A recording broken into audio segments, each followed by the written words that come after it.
I am Jay Choi, and I am joined with the nerd from Naruto. your past. The nerd from your past. And welcome to the studio.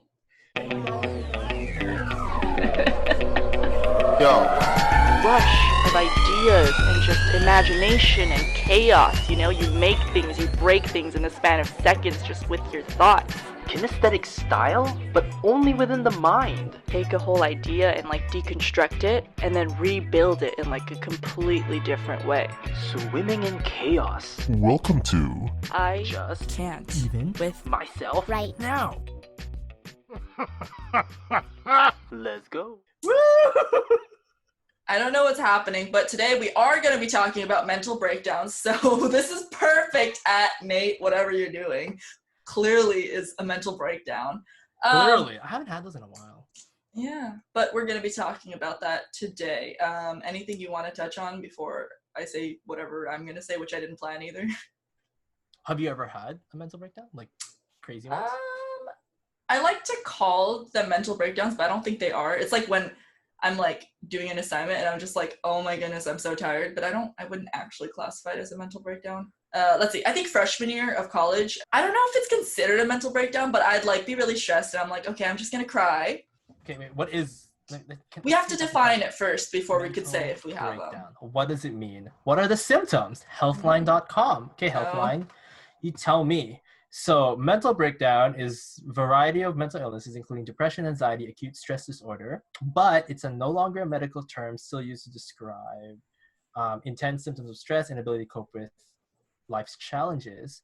What others see as a mental breakdown can also be an undiagnosed mental illness. It doesn't sound like we would do any of that. No, not really. I was talking about more of this more socially accepted way of describing the mental panic breakdowns. attacks. Panic attacks, paranoia, mood maybe swings. Not even to the extent of a legit panic attack, but withdrawing of people. More of an anxiety attack, but not to the extent where you would say that you have actual panic attacks. This is why, if I were going to be a member of the Naruto freaking character, I would not wear it on my forehead. I feel like that's just too much work. I would wear it. I would be the type that wears it on the... Wear it as a choker. That'd be cute. Yes, get it.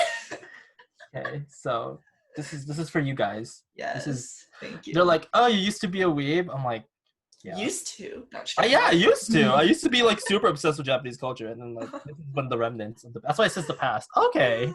I can work with this. I can roll with this kind of level. Yes. If only it was bent a little more, then it could go around your neck better. Oh, Well, yeah. Yeah, because that's the way we're... Yeah. Okay, so would you say that you have mental breakdowns? No. I did black out once during a math test, and that happened. And you actually blacked out? I did. Did you pass out, or just you don't remember anything? No, I blacked out, and then when I opened my eyes again, my paper was covered in writings. How'd you do? I failed it, obviously. But I was one of the only tests I bombed, actually, one of the only tests that I bombed. For some reason, I just could not understand it. But I blacked out. Okay, that has never happened to me. But I wrote asymptotes all over the paper to the point where my teacher got scared because when she saw me handed it, because it was on the second page. So the first page was very clean. And I handed her the paper. I was like, okay, bye. The next day, she calls me to the desk. She's like, you okay? She looks at, she's holding my paper, and it's she's why did you write this all over the page? And I didn't know what to say. So at what point did you black out? The moment you got it, or No. I still managed to get through the first page. I still got to do the graph stuff. Mm-hmm. For some reason, I didn't have information. Maybe I don't know if I was too stressed out or if were you incredibly stressed? Is that what was related? I don't feel it though. That's the crazy thing. I don't feel incredibly stressed, but maybe the body just shut down because I woke up. And I'm going to say wake up because I vaguely remember writing it. I just don't remember writing that much all over my paper. I filled up the paper to the point where it's covered in graphite. Maybe it's just a severe stress to the point where you just dissociated. My polar TI got hit so hard that I gave up. That is sad. Actually, maybe I could relate to that with my polar FI. When someone starts attacking FI with me, then I just kind of disconnect, and I just one of my friends, end of my freshman year, she told me that she didn't want to be friends with me anymore because basically I'm a terrible person. And while she was telling me, I was sitting on her bed and she was telling me all this over the course of a half hour, 40 minutes, right? And I just sat there and I didn't say a single word, and she cried and I just stared at her that whole time. So if anything, I could relate to that. It's just like, but for me, it was more like a dissociation. I think when people think mental breakdown, they think more of like sobbing, crying, shaking, not disconnecting. This is all very pre-2013 to me, or 2014, because like anything after 2014, anything before 2014, there's a gap in my year where I didn't really quite remember because I had to shelve all those memories because things weren't really doing so well. Like I was still of the NFP side of being sorry for myself. Like I still vaguely remember that I was that kind of person where like I felt sorry for myself. I just didn't want to show myself to anybody. I didn't want to take pictures. It was very emo. Thought everything was terrible, which I mean, I still feel that way, but I don't feel that way about myself anymore. I think that for me, I also went through something like that too, but it was also like a period of my life, maybe like 3-4 months of like, I transferred from the university I'm at right now to another one. And then after one semester, I transferred back. So the memories that I had while I was there, they're like really weird, but also like, I'm inferior SI. I mean, so are you. So like some things, you know, if you just don't revisit it, then they kind of just like, it's like they never happened. Yeah, and people are like, do you have to weird traumatic moments will like pop up? The answer is no. I don't even get those. Yeah. And also I think as inferior SI, when those moments do pop up, you could ignore them because we're not SI DOMs. We don't have to like process My life does not revolve around the things I smell. So yeah. So me, every time like a memory pops up, like an SI thing, I can choose like click yes to proceed or click no. I'm like, no. Right? I think this is gonna pop out. It was scary. Yeah, that was a little creepy. I was like, what just happened? Yeah, so things say yes or say no about, that's exactly how it feels like.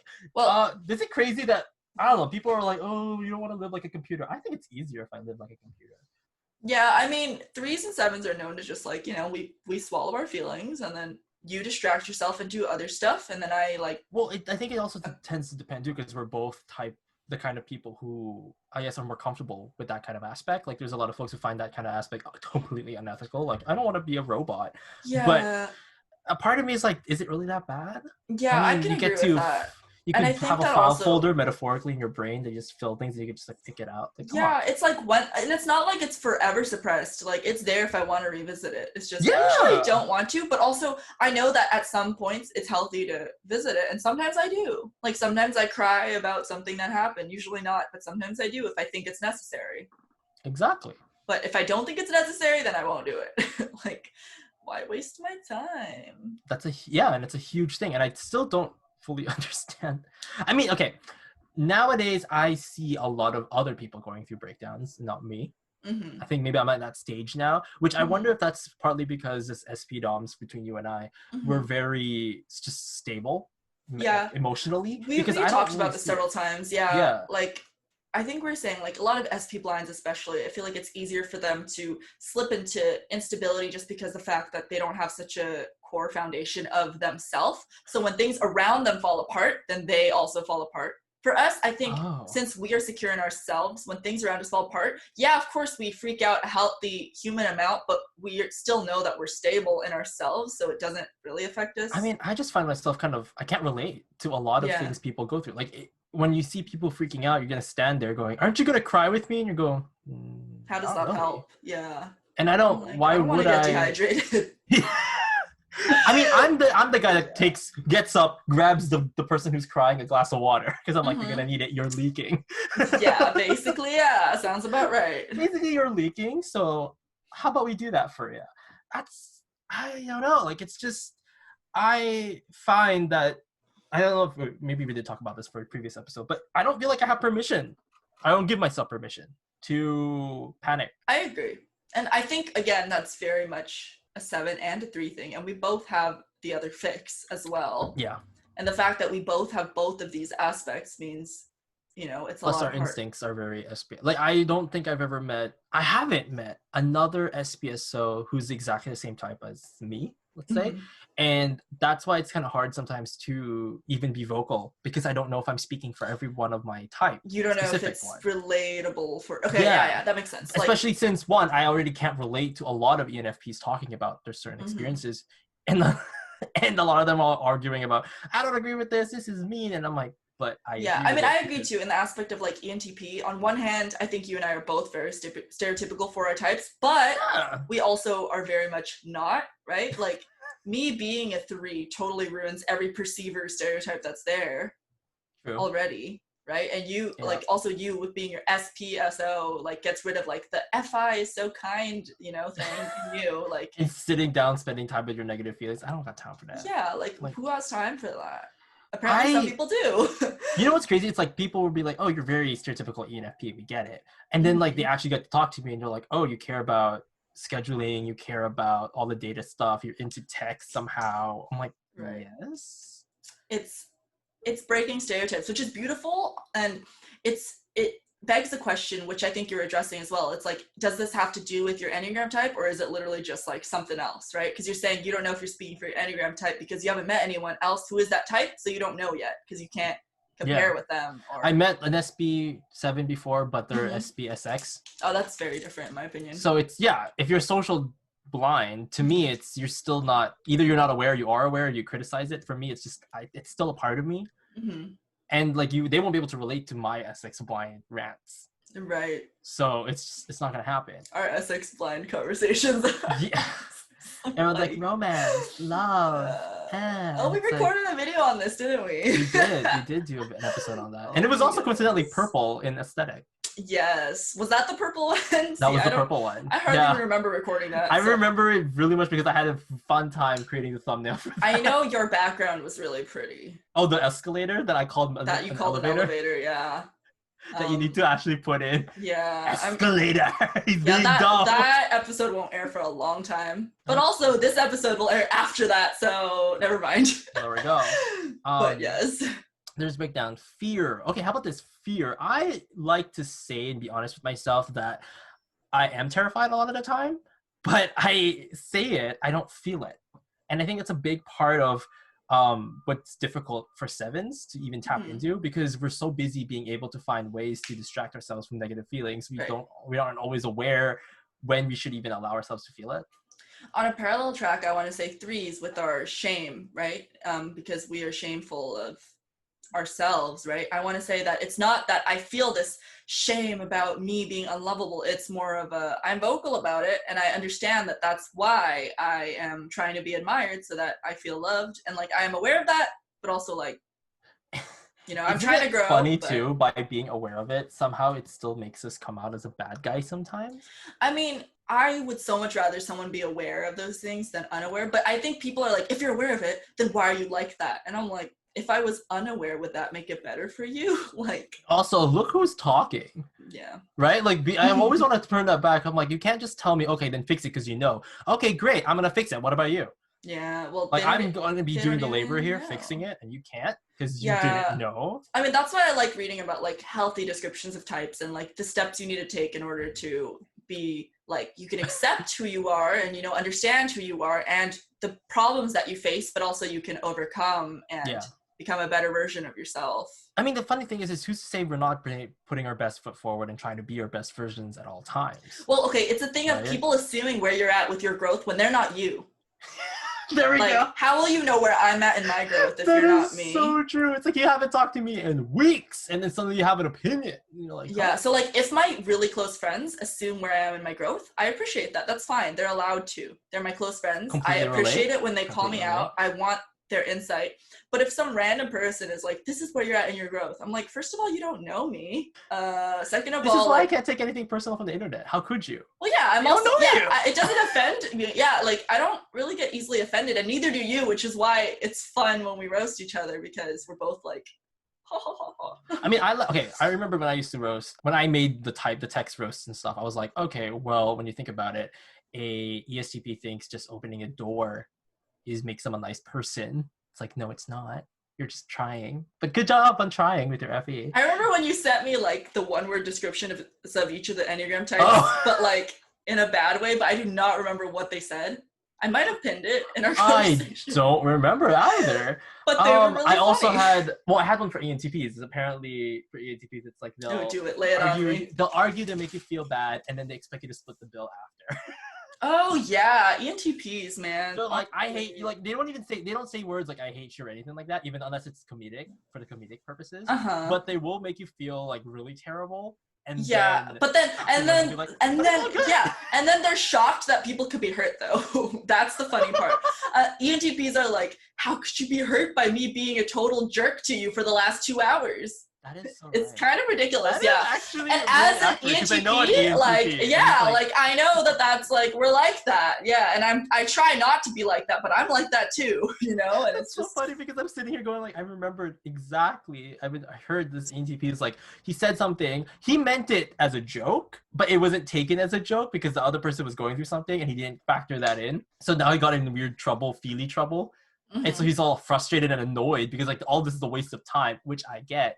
But then at the same time, I'm like, you also put yourself in that problem by making that joke and not taking the factor in. So you're in your own problem. yeah. I I mean, can't really be sorry. you honestly, you always have to know your audience, you know. And like I know other ENTPs also who forget their audience, but I mean, the problem with that also though is that if you have to know your audience, that also people accuse you of being fake when you filter things out because other people can't handle them. And I'm like, why am I accused of being fake when I am honest, you don't like it? And what if you want to open yourself to a broader audience? It doesn't make you fake. It just Yeah. makes you want to open a broader audience. Yeah, I feel so like I people agree. have an expectation on what's real, and then Yeah, I mean, it's just everyone projects their own. NFPs. Everyone projects their own ideals onto everyone else, right?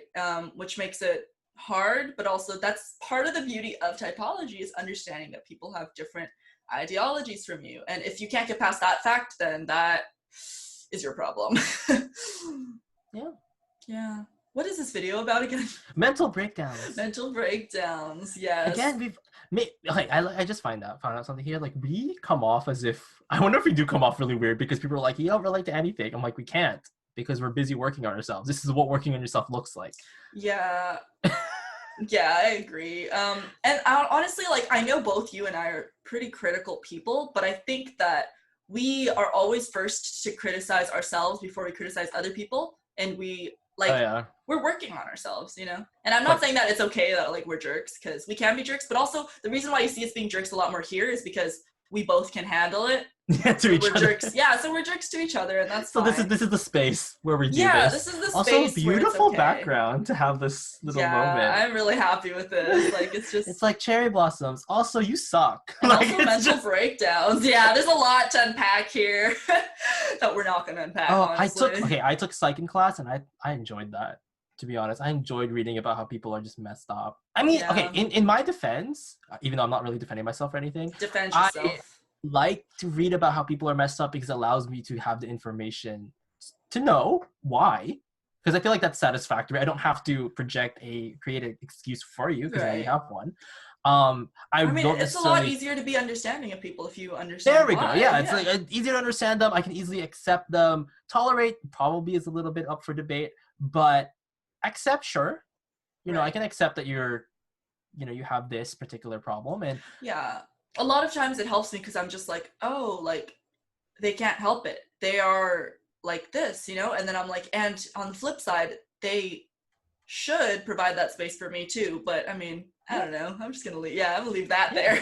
But yeah. Well, for all the folks out there who are experiencing mental breakdowns, and you aren't finding yourself to be equipped with the coping strategies necessary to help you move on, I suggest you find ways.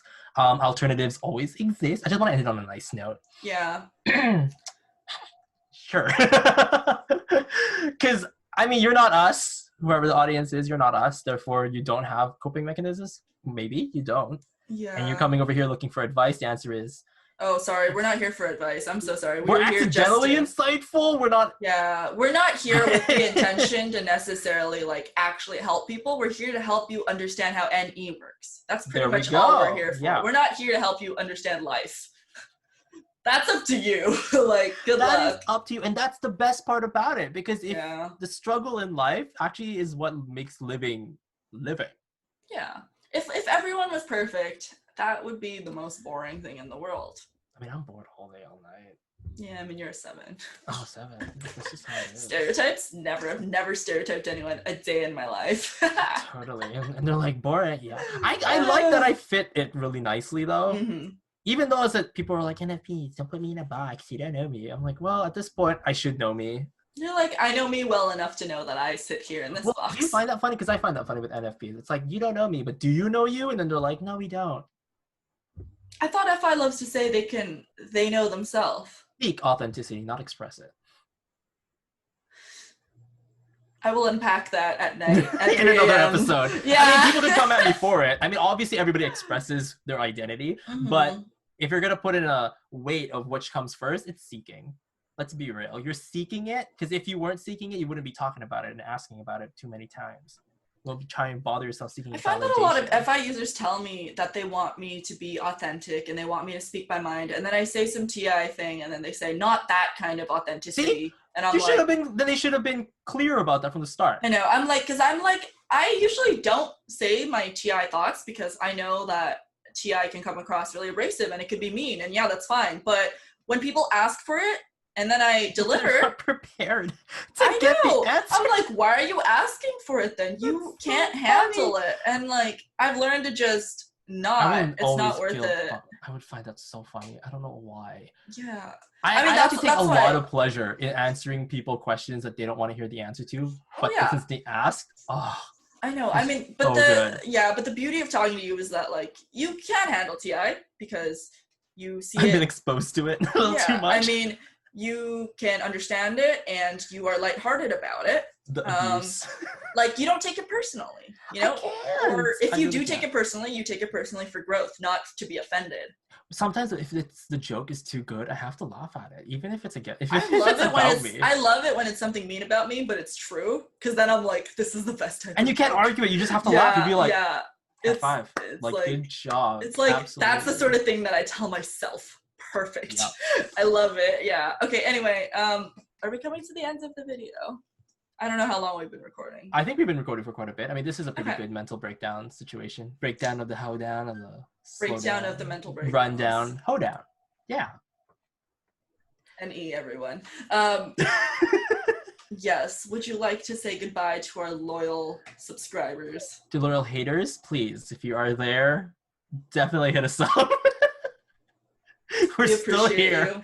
We're still making fun of everything, and we won't Yeah. stop. They're We'll like, see even you. ENFP, let's be mean to him. Go for it. I'm Be mean to welcoming him. all Nate needs newcomers. it. Nate needs a knockdown. So do I, but especially Nate. Be mean to him. Yeah, be mean to me. That's how it is. Yeah. They're like, are you a masochist? No, I'm not. But then are you ready that I can't throw it back? So, yeah. So be mean to Nate to watch him throw it back. Yes, we'll play some Throw ball that and back. forth. Okay, yeah. So thank you for joining us on this episode, and we will see you on the next one.